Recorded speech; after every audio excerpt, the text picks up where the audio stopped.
Welcome to this program, The Road to National Resilience. I am Lesroy Williams.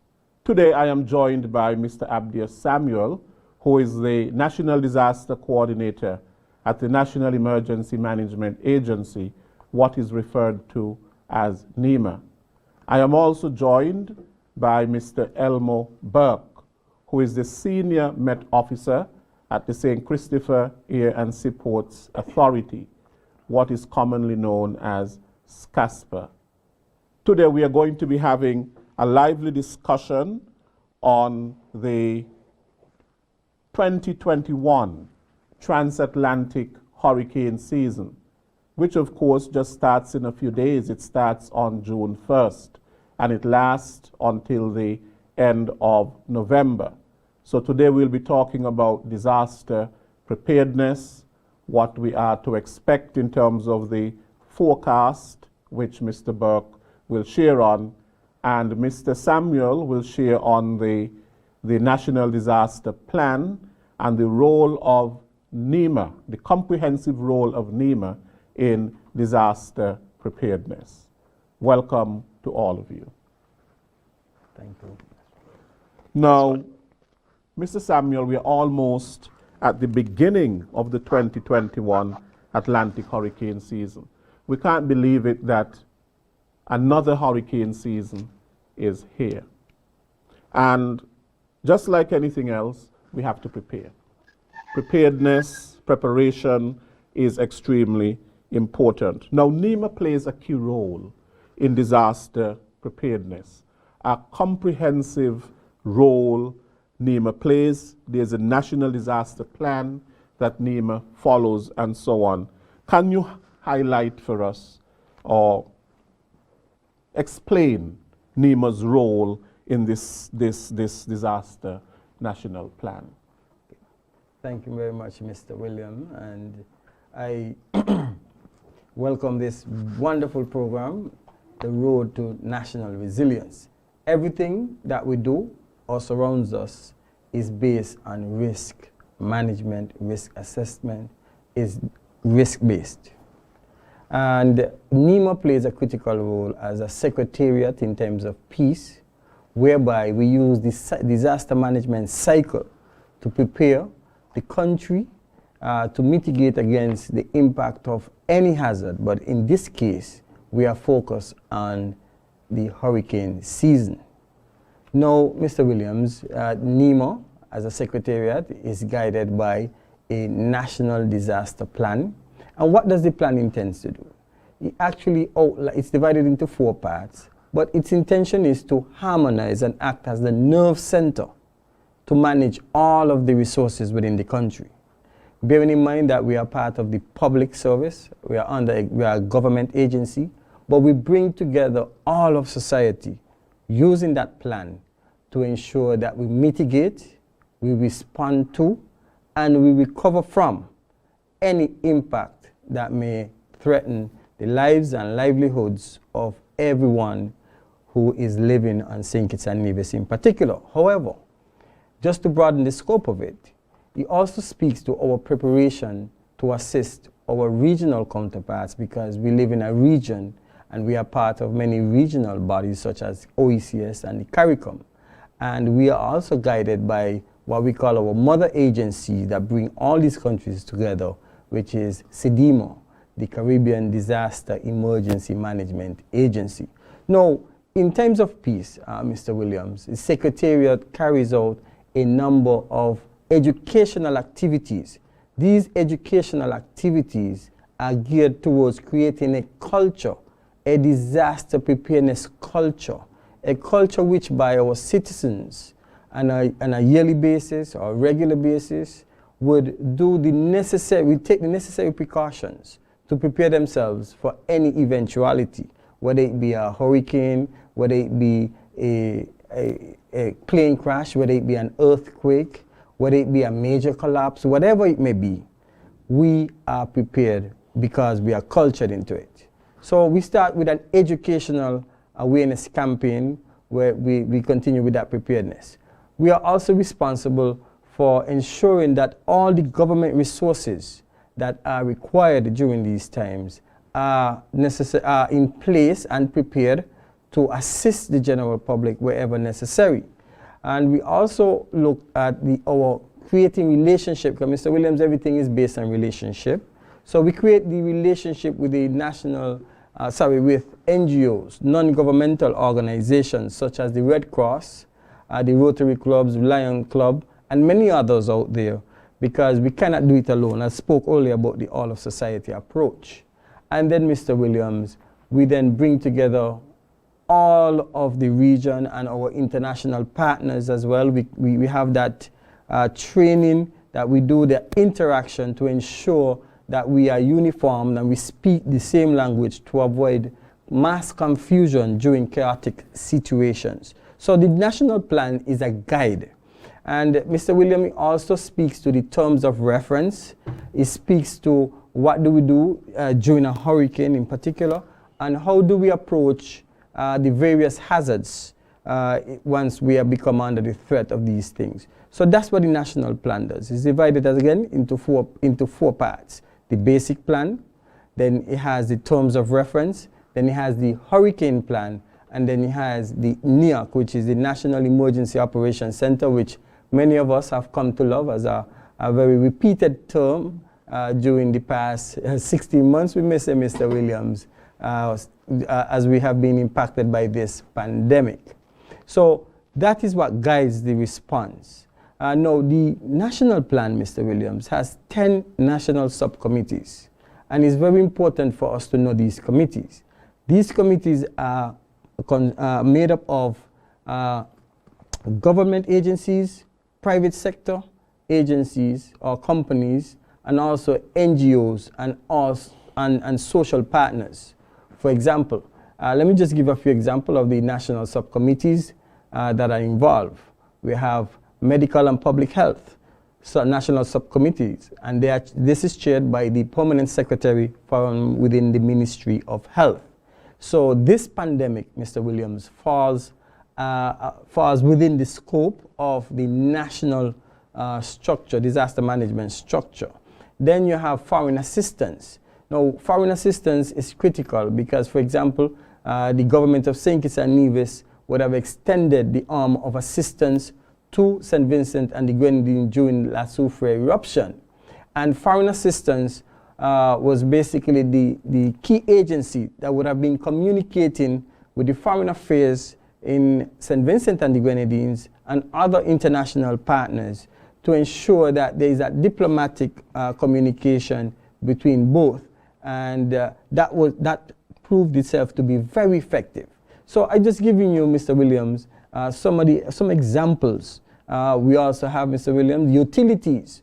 You know, why this is critical. One of the basic needs when we have an impact of this nature, I'm speaking to cyclonic impact, Mr. Williams, our utility fails and everybody wants to know when the electricity is coming back, when the cable is coming back, when would I have telephone access, when will the cell towers be up so that I can make calls. So there is a National Utilities Subcommittee that brings together all of the utilities, whether it be water, electricity, telecommunications, and they are properly managed so that we could have an effective response to the impact of a major hurricane.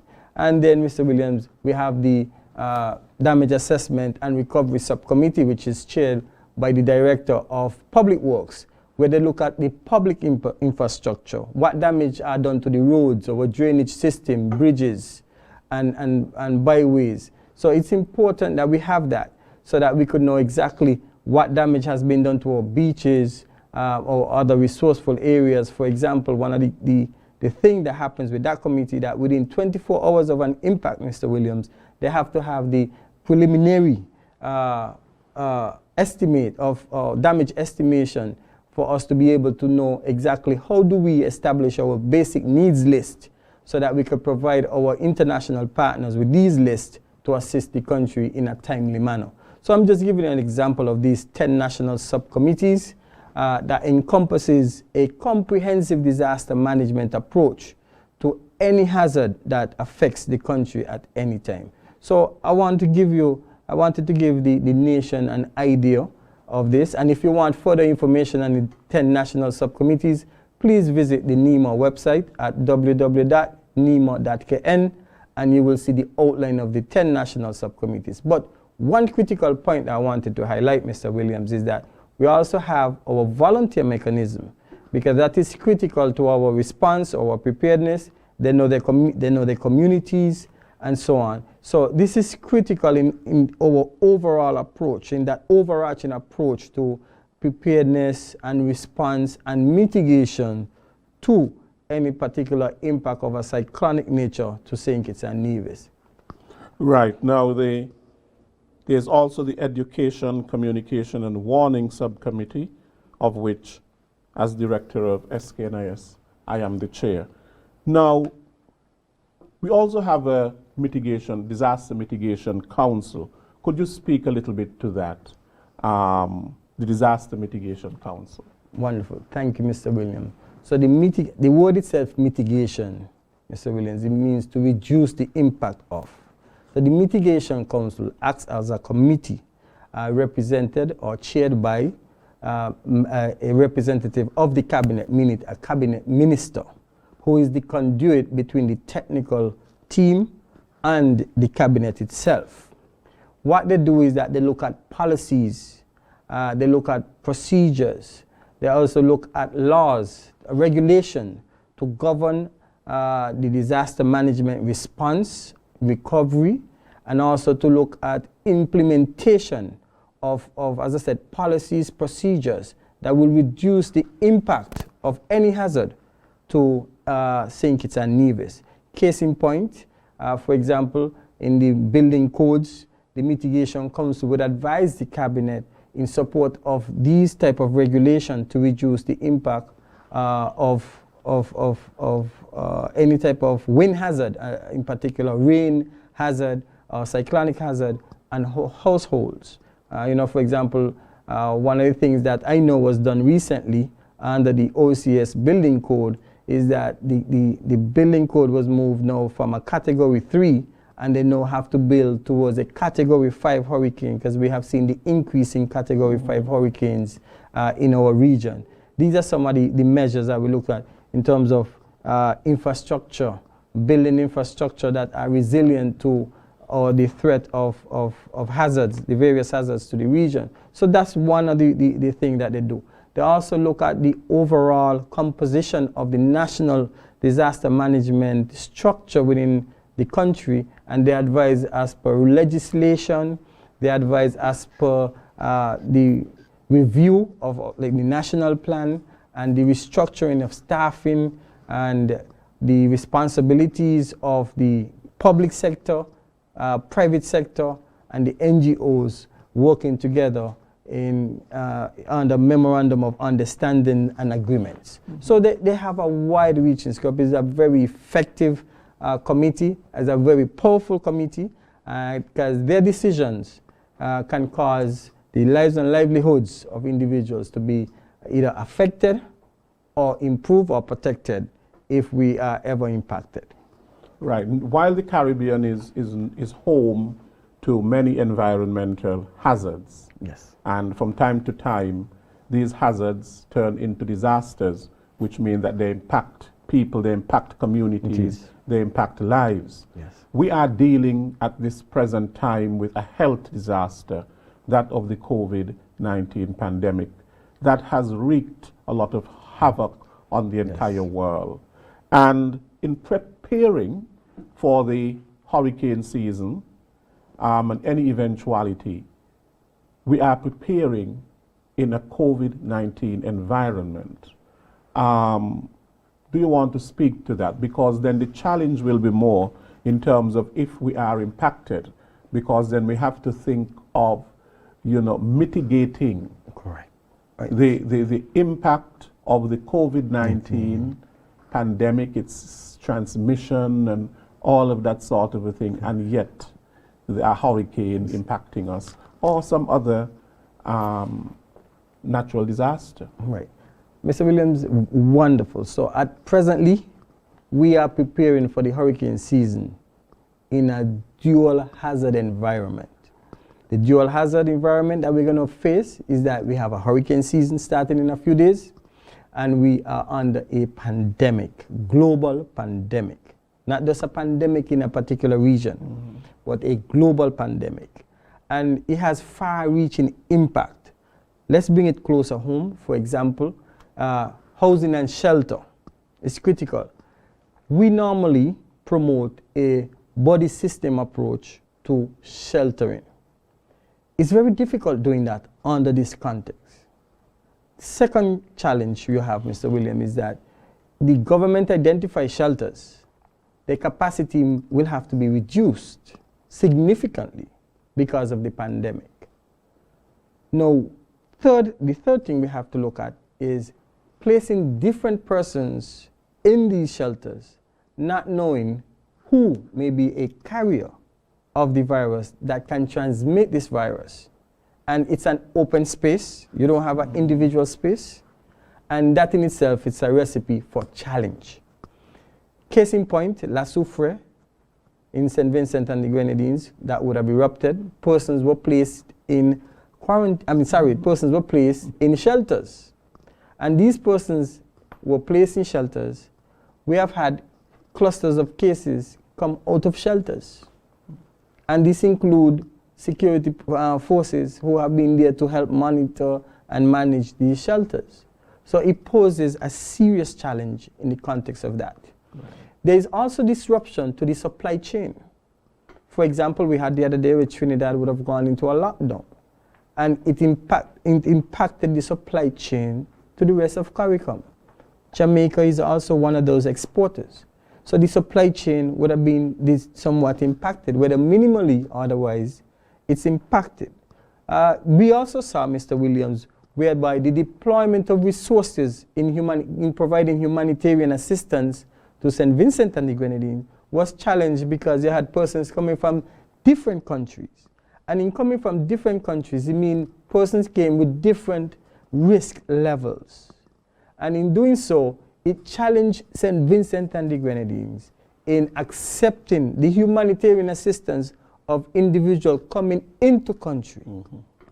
Whereby now, they would have had to now change their regulations because of persons actually contracting the virus. Because what they did is allow persons to come in and they were quarantined just for a few days and then allow them to go out and do the job because they needed the assistance.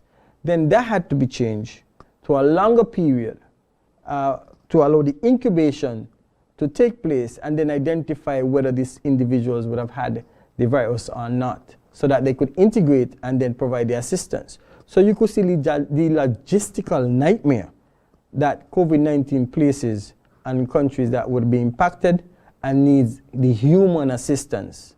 So these are many amongst many other challenges, Mr. Williams, that we are facing. And even in the transportation aspect of it, because we have a national transportation subcommittee, and Mr. Williams transporting individuals, getting resources into the country. So it's challenging, extremely challenging in the context of COVID-19. Yes, now Mr. Burke, Elmo, what can you tell us about the forecast for the 2021 transatlantic hurricane season, or the Atlantic hurricane season? And some persons may consider it as bad news. I would say it is good news because when you compare the forecast compared to what actually materialized last year, we are expecting fewer storms. However, at the same time, we still anticipated a above-average hurricane season for this year. The forecast at the moment is calling for 17 storms, 8 of which may develop into hurricanes. And out of these 8, we are anticipating about 4 of them will develop into major hurricanes. And when we say major hurricanes, we're talking about categories 3, 4, and 5. So we recognize that, yes, it's lower than what we received last year in terms of number of storms. However, it is still above the climatological average. I just want to use this opportunity as well, Mr. Williams, to update general public. Over the past decade, we would have been using the climatological average to be 12 storms, 6 hurricanes, and 3 of which will develop into major hurricanes. But because we are now in a new decade, we have now recalculated the climatological average. So we are looking at what is the average number of storms we expect based on the last 30 years. And that average has now increased. So we are now anticipating 14 storms, 7 of which will develop into hurricanes, and 3 of those will develop into major hurricanes. So that is our new climatological average for the Atlantic hurricane season. Right. So we had Mr. Burke. I heard on the news that there was already some sort of a system that developed. What they call it, it's not really a hurricane, but it's a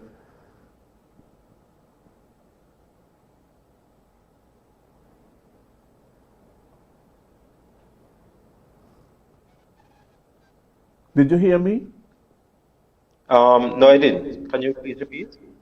Right. We had some system already developing. I think it was somewhere up close to the U.S.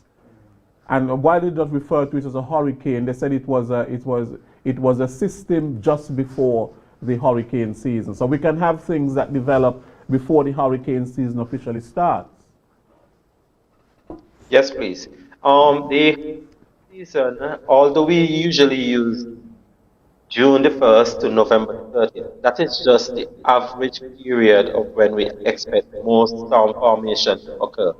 However, you can have storm formation occurring before June the 1st and even after November the 30th. So what you are speaking about is subtropical storm Anna, which would have formed near the Bermuda area, and that would have been given the first name of the Atlantic hurricane season. So we recognize that the hurricane season, in terms of storm formation, it does not wait until June the 1st to start to generate cyclone activity. We can have that happening before, and it can always happen after. And as such, the general public needs to remain in a state of readiness and be prepared to respond once called upon. Yeah, what message would you have for people in terms of the official authority for weather forecasting here in St. Kitts and Nevis? I always encourage the general public to know who your authoritative entity is. When it comes to tropical cyclone activity or any kind of severe weather, any kind of weather in that, the authoritative voice here in St. Kitts and Nevis is the St. Kitts Meteorological Services.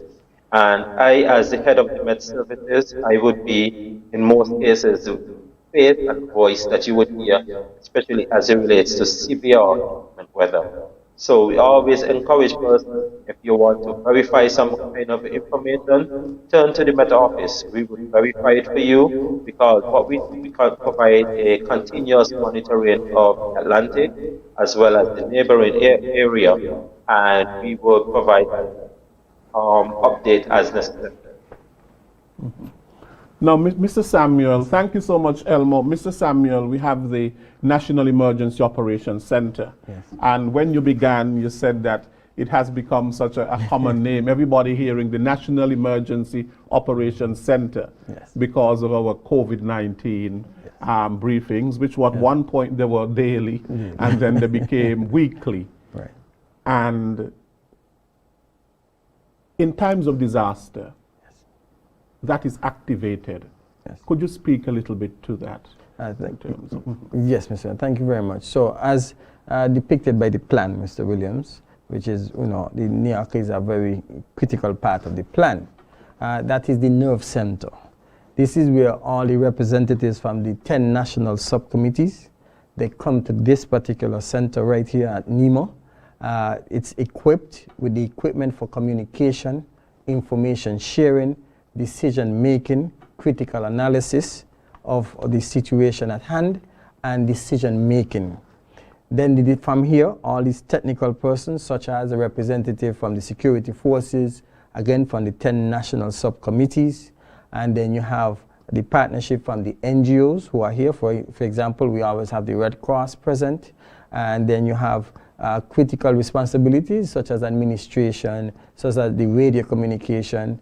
So we have, again, the Amateur Radio Society that will send representatives here to be here, and it's something that runs 24/7. So individuals actually sleep here.